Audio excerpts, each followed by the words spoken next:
Hey there, my name is Cara Bradley. I'm excited to talk to you about priming yourself for optimal performance. Leaders know that engagement leads to better performance. Engaged employees are happier and work harder on the job. Low engagement is costing U.S. companies billions of dollars in revenue per year. So, how do you make people more engaged? Well, we know that telling people to be engaged doesn't work. Trying to make someone be engaged doesn't work. I believe the answer lies in flow. In this short video, I'm going to share with you what flow is and 3 steps to priming yourself to master flow. You do this by shifting states from frazzled to flow, from overwhelmed to more clear and calm. Let's start out with just understanding what flow is. Flow is a spectrum of optimal states of well-being and performance. It's where we feel our best and we perform our best. In flow, we feel engaged, awake, and fully alive. According to flow expert and author Stephen Kotler, there are core characteristics of flow, and that includes intense concentration. It's a sense of action and awareness merging, so everything coming into one moment. There's a sense of being selfless, or that inner critic going quiet. In flow, time either speeds up or slows down. And the best thing is, in flow, all aspects of performance go through the roof. So how do we live in flow? How do we work in flow? Well, step 1 is just to start to notice flow. Notice flow already happening in your own life, because it is. Every day, it's happening. Flow is a sense of being alive. So when you notice this sense of being full, of feeling like you're seeing the world in high definition, or that there is this full energy happening, this is a flow experience, and it may just be a micro flow experience. So like I said, there's a spectrum of states of flow, micro to macro. Micro flow are just smaller states. They're less intense, like moments when you're playing with your dog and you're just fully engaged, or you're crafting a proposal. Moments when you are presenting to a new client, perhaps sitting over a cup of coffee. Macro flow, on the other hand, is more intense, and it can include these short bursts of full engagements, like when you're skiing down a mountain on a black diamond, perhaps, or performing on stage, writing a book, or at a live concert. Flow also happens, these macro flow moments, in an emergency situation or driving during a snowstorm.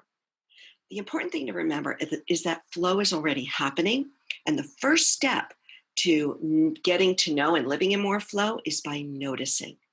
Notice moments throughout the day when you're in flow. And again, flow feels like being fully alive. So just notice those quick moments happening all the time. The second step is to prime yourself for flow, or to learn how to return to flow.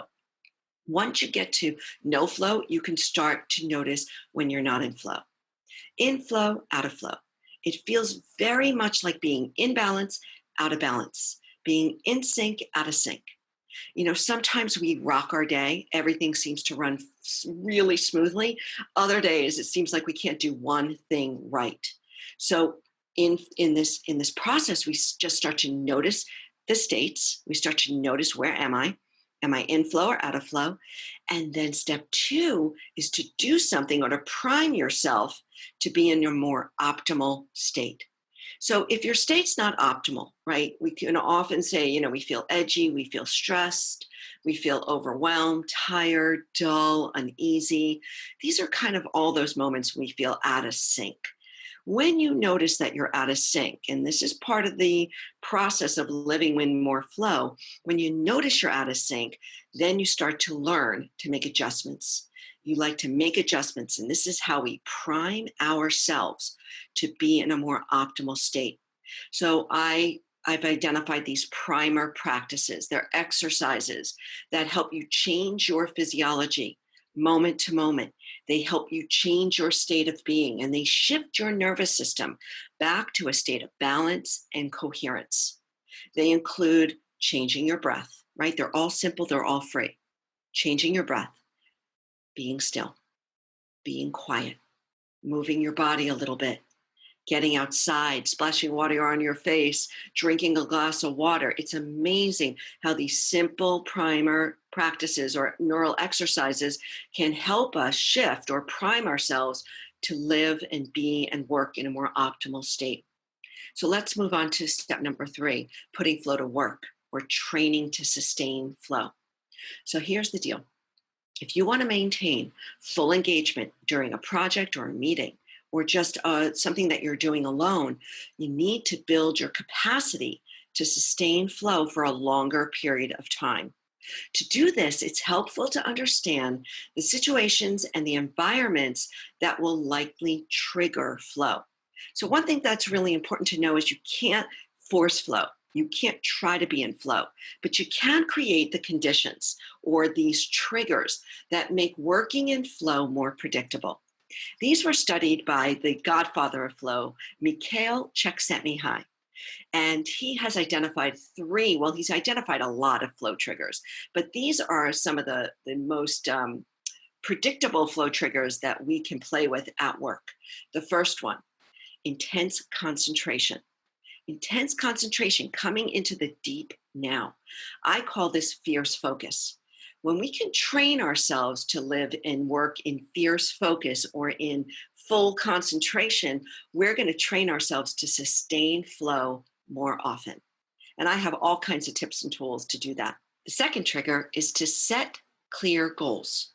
It's much easier to stay focused when you have a clear understanding of a task at hand and how you're going to accomplish it. For example, complete the forecast by entering quarter 2 numbers, like really simple. Send team my summary of the meeting by noon. Having clear goals drives focus into the task at hand, and it reduces the time drain of our wondering and wandering mind. If your goals aren't clear, break them down into smaller goals so that they can be accomplished in shorter periods of time. The third trigger is called the challenge skills sweet spot. It's often called the challenge skills ratio. It promotes balance and can help you stay away from Facebook. It can help you stay away from that distracted mind. It keeps us focused. It explains why, when a task is too hard for our skill set, we're more likely to get frustrated and give up.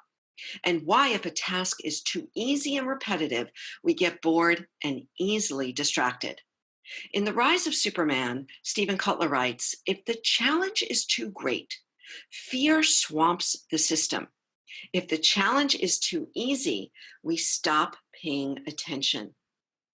Flow appears near this emotional midpoint between boredom and anxiety in what scientists call the flow channel. Most leaders know what flow is, regardless of whether they're not familiar with all the research. You've been there before. But to be a master of flow means more than just experiencing flow once in a while or flying down a black diamond once a winter. To be a master of flow, you want to be able to create the conditions and environments to spark flow, not only in yourself, but in other people and on your team. So learning to notice flow first. Notice it all around you. Then start to prime yourself when you know you're not in it. And we prime ourselves by breathing, by getting outside, stillness, silence, anything that can shift our neurological state back to coherence. And finally, we ride it. We ride flow. We sustain flow. And we not only feel our best, we perform our best. Notice, prime, and perform. Give it a try.